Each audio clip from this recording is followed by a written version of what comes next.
Federalist number 61, the same subject continued, by Alexander Hamilton. The more candid opposers of the provisions respecting elections contained in the plan of the convention, when pressed in argument, will sometimes concede the propriety of that provision, with this qualification, however, that it ought to have been accompanied with a declaration that all elections should be had in the counties where the electors resided. This, say they, was a necessary precaution against an abuse of the power. A declaration that all elections should be had in the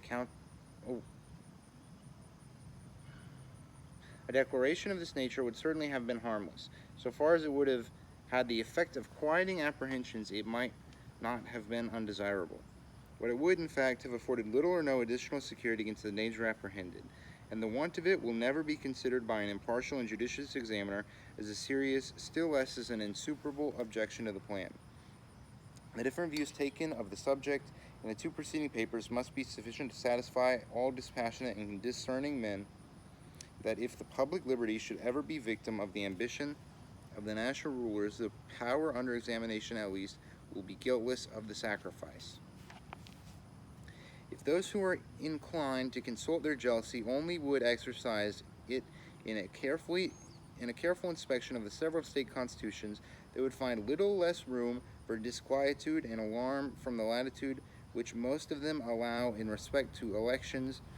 than from the latitude which is proposed to be allowed to the national government in the same respect.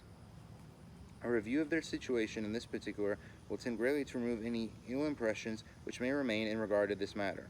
But as that view will lead into long and tedious details, I shall content myself with a single example of the state in which I write. The Constitution of New York makes no other provision for the locality of elections than that the members of the Assembly shall be elected in the counties, those of the state, and the great districts into which a state is or may be divided. These at present are 4 in number and comprehend each from 2 to 6 counties. It may readily be perceived that it would not be more difficult to the legislature of New York to defeat the suffrages of the citizens of New York by confirming elections to particular places than for the legislature of the United States to defeat the suffrages of the citizens of the Union by the like expedient. Suppose, for instance, the city of Albany was to be appointed the sole place of election for the county and district of which it is a part. Would not the inhabitants of that city speedily become the only electors of the members both of the Senate and Assembly for that county and district? Can we imagine that the electors who reside in the remote subdivisions of the counties of Albany, Saratoga, Cambridge, etc., or in any part of the county of Montgomery, would take the trouble to come to the city of Albany to give their votes for members of the Assembly or Senate sooner than they would repair to the city of New York to participate in the choice of the members of the Federal House of Representatives? The alarming indifference discoverable in the exercise of so invaluable a privilege under the existing laws, which afford every facility to it, furnishes a ready answer to this question, and abstracted from any experience on the subject, we can be at no loss to determine that when the place of election is at an inconvenient distance from the elector, the effect upon his conduct will be the same whether that distance be 20 miles or 20,000 miles. Hence, it must appear that objections to the particular modification of the federal power of regulating elections will, in substance, apply with equal force to the modification of the like power in the Constitution of this state, and for this reason it will be impossible to acquit the one and to condemn the other. A similar comparison would lead to the same conclusions in respect to the constitutions of most of the other states.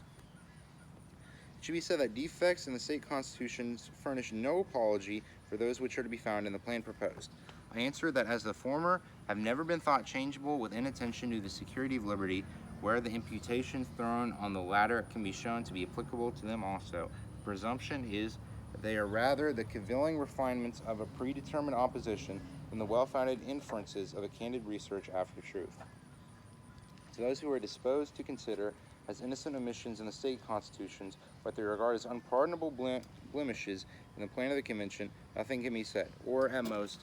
that they can only be asked to assign some substantial reason why the representatives of the people in a single state should be more impregnable to the lust of power or other sinister motives than the representatives of the people of the United States. If they cannot do this, they ought at least to prove to us that it is easier to subvert the liberties of 3 millions of people with the advantage of local governments to head their opposition than of 200,000 people who are destitute of that advantage.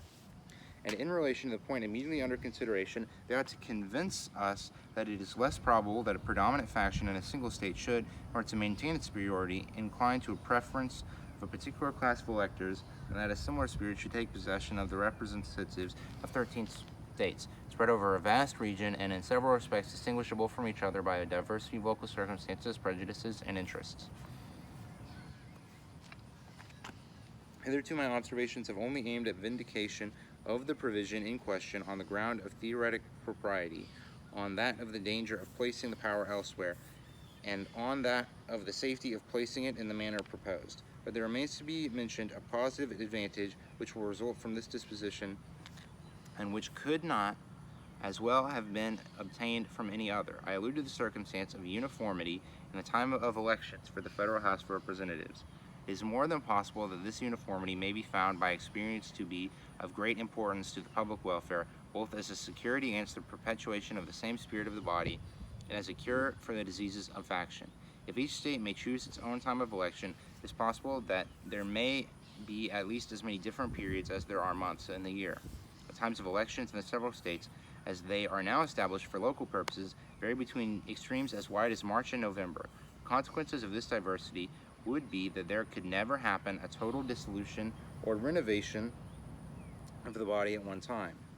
If an improper spirit of any kind should happen to prevail in it, that spirit would be apt to infuse itself into new members as they come forward in succession. The mass would be likely to remain nearly the same, assimilating constantly to itself its gradual accretions.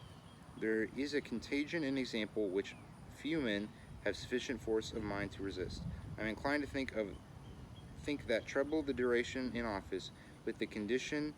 of a total dissolution of the body at the same time, might be less formidable to liberty than 1/3 of that duration subject to gradual and successive alterations.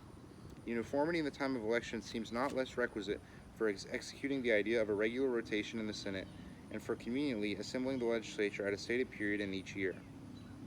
It may be asked, why, then, could not a time have been fixed in the Constitution? As the most zealous adversaries of the plan of the Convention in the state are, in general, not less zealous admirers of the Constitution of the state, the question may be retorted, and it may be asked, why was not a time for the like purpose fixed in the Constitution of this state? No better answer can be given than that it was a matter which might safely be entrusted to legislative discretion, and that if a time had been appointed, it might, upon experiment, have been found less convenient than some other time. The same answer might be given to the question put on the other side. It may be added that the supposed danger of a gradual change being merely speculative, it would have been hardly advisable upon that speculation to establish as a fundamental point what would deprive several states of the convenience of having the elections for their own governments and for the national government at the same epoch. Publius.